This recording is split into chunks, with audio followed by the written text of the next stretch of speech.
fizz about how your beer is carbonated? Should you even care? Well, today we're diving into 2 common carbonation methods to see if there's any difference. So stick around to see if there's any other surprises that rear their head.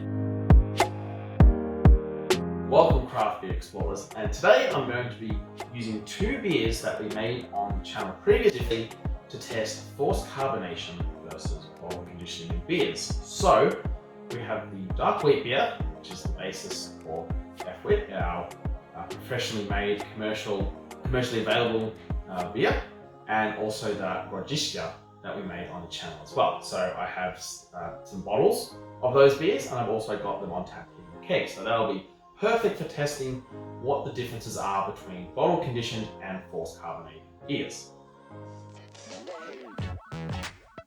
So first up, let's talk about forced carbonation. With forced carbonation, CO2 is pumped into the beer under pressure, which forces it to carbonate rapidly. It's efficient, predictable, and often used by breweries and homebrewers to get that perfect level and precise level of carbonation every time. This is how beer is carbonated in kegs. Now let's talk about bottle conditioning.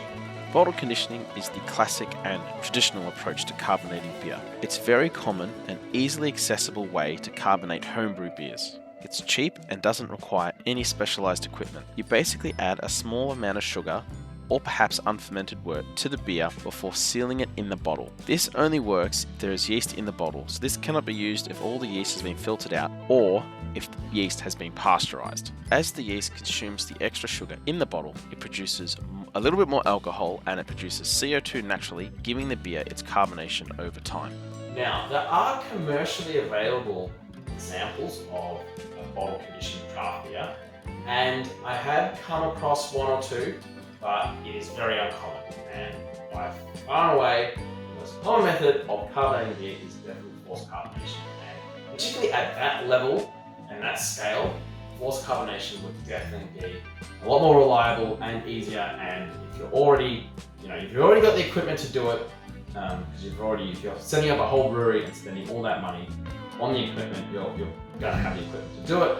And plus, kegs are a very common way of getting beer around. I mean, let's face it, anywhere there's a tap, there's a keg. So that's the quick and dirty of the 2 different carbonation methods. Now let's see by a taste test how the same beer tastes when it's forced carbonated or bottle conditioned. Okay, so let's go through the dark wheat beer first.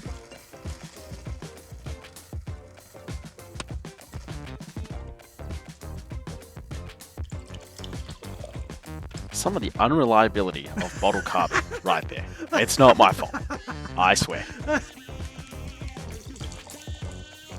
As the point of today's video is not necessarily to do a taste review of this beer, but it is more to see the differences between the 2 carbonation methods. So if you want a full overview of what this beer tastes like, check out the link in the description. Okay, so let's go in. So visually, I mean, this beer is very dark, so it's very hard to see any differences visually. Yes, the head of this one has gone down a bit, but I did pour this probably a couple minutes before this one, so I wouldn't draw too much from that. But let's see what the aroma's like to start off with. Yeah, okay, so getting a little bit of that coffee and some of that clove character. Okay, what about when we go for the bottle conditioned version? Yeah, this smells different. This is a little bit more cleaner, a little bit more of that sweet clove coming through, where I reckon this has a little bit more like a yeasty smell about it. Almost, I don't know, maybe like umami maybe? And like a bit of a sweet banana, almost like artificial banana. Or like banana lolly. That's what I'm thinking. A little bit more yeasty, a little bit more banana character. Okay, so let's go in for the taste test. So yeah, you get that sort of wheat sharpness, a bit of that coffee lingering, a little bit of, I guess, clovish character. Sort of similar to what the aroma was setting up. Let's go for this one. Yeah, so this one has a little bit more like banana character coming through than this one does. This is almost like, this one's a little bit, I'm gonna say like a little bit sweeter in a way, whereas this one here is a little bit more cleaner. Right? The keg version is a bit cleaner. The bottle conditioned one is a little bit sweeter. It may have a slightly fuller mouthfeel about it. Otherwise, I mean, the main flavors are there, but it is more, a little bit more of like a yeasty character to it, a little bit more full. So you should also note that this will be about 0.4% higher in alcohol because of the because fermentation re-happens in the bottle. So when that the priming sugar goes into the bottle, and then yes, that does convert into CO2, but it also results in more alcohol in the bottle as well. And in terms of the finish, I reckon this finish is a little bit more sweeter, whereas this finish has a little bit more of that wheat sharpness and coffee about it, whereas this has got a little bit sweeter about it. So some interesting observations there. Okay, let's try the next beer. Oh, one thing I did forget to mention is that when I am pouring the beers out of the bottles, for this test, I am trying to avoid getting yeast into the glass. So with something like a wheat beer, I am totally for doing what they call a roll. So you pour a bit of the beer in, so I think it's like about a third, 2/3 of the beer into the glass, and then with that last remaining third, you tip your beer, you tip the bottle sort of like on an angle like that, and you roll it to get the yeast in, and then when you pour that last bit on top of your beer, you get the yeast in. Now, I love doing that with wheat beer. I think that's what wheat beer is all about, what makes wheat beer so great. But for this test, I don't want to do that because I just want to try to keep the variables, the variables between the two at a minimum, because I'm not sure whether if I put the yeast in, will that then add even more of a flavour. And yes, it's probably likely that there is some more yeast in the bottle anyway when I pour it, but I want the test to try to be about the actual beer part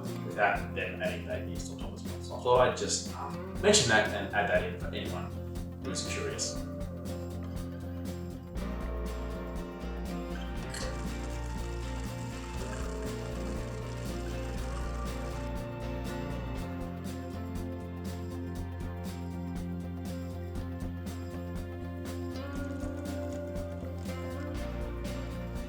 Okay, so now we have the Brojishka.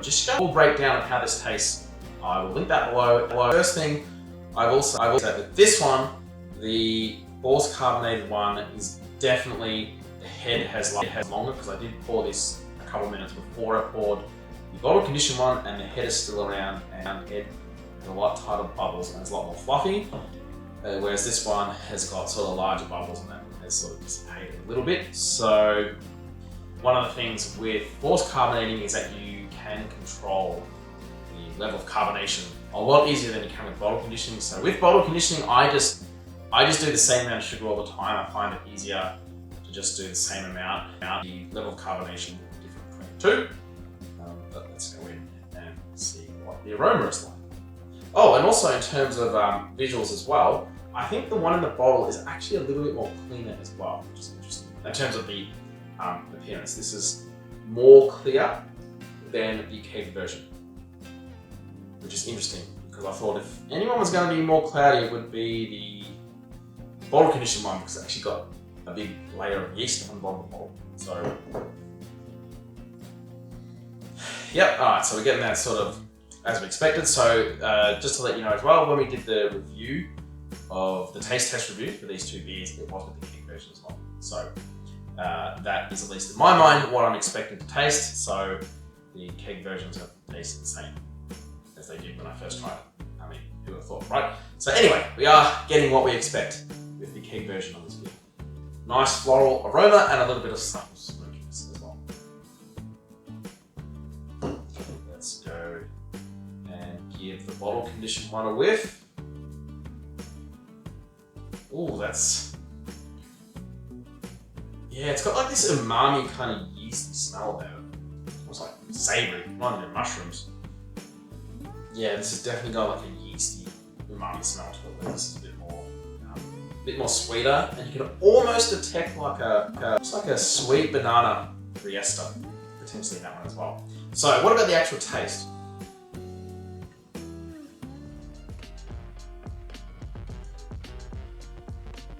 Yep, okay, so as we expect, a little bit of that sort of weedy, grainy sweetness, bit of floral character, a bit of subtle smokiness to it as well, some of that sort of bit of floral herbal coming from the hops and a little bit of smokiness as well.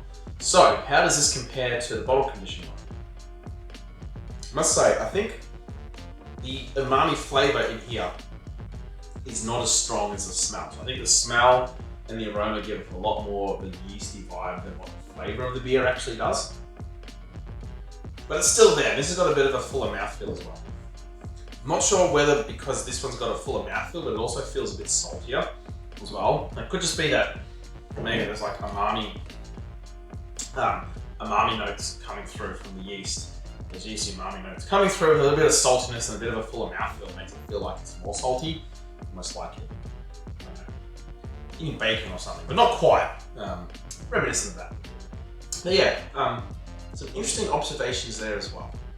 So the main thing that I sort of experienced was that the yeast is definitely coming through more in the beers that were bottle conditioned. I think particularly for the Grodziska, it was a very umami flavour. In the dark wheat beer, there was a little bit of that, but it wasn't so much so. It was more like estery, but definitely in both cases, the bottle conditioned was a lot more yeast character in it, and was a little bit more fuller mouthfeel as well. So that was my two main takeaways. More yeast character, a little bit of a fuller mouthfeel. I was actually a little bit surprised about how much of that umami, like yeast flavour, was coming through. And by yeast flavour, when you taste it, you know what I mean. It's a little bit hard to describe aside from like a little bit of a meaty umami taste or vibe going on. Which one did I prefer? I think in both cases, I did. So definitely with the dark wheat beer, I did prefer forced carbonated version. Some of those like more cleaner roasted flavors were coming through a bit more, which is what I really love about that beer. Whereas I think the kind of like that sort of sweet banana ester almost got a little bit in the way of those characters I really love. Not to say that it didn't taste good, I still thought it tasted great, but I think I prefer that one. And for this one too, I think again I did prefer the keg version, though I enjoyed the mouthfeel of the bottle conditioned one more. Overall, I did enjoy the keg version more for these particular beers, but I would be interested to do this experiment more often because I'm not sure how this would go with other styles of beers, whether different styles of beers, maybe the bottle conditioning might add a few more flavors that make it taste better. I think this is something I'm definitely going to test more often. Also, part of that might be is that I've not really had the bottle conditioned version of these two beers. I've mainly been drinking these from the keg, so kind of the keg versions are kind of what I've been expecting. So I'm not sure whether some of that prior experience of like, oh, this is what the beer tastes like, this is the one that tastes like what I'm expecting it to taste like, therefore I like it. So are you on team keg or are you on team bottle conditioning? Let me know down below if you have actually tried this side by side, or if you haven't, maybe now's a good time to try it side by side, and then let me know down below what you think. Also, don't forget to like this video if you thought it was helpful and thought it gave you something interesting, and don't forget to subscribe either. Stay tuned for the next video where we will be exploring some more craft beer. And until then, watch one of these, and cheers.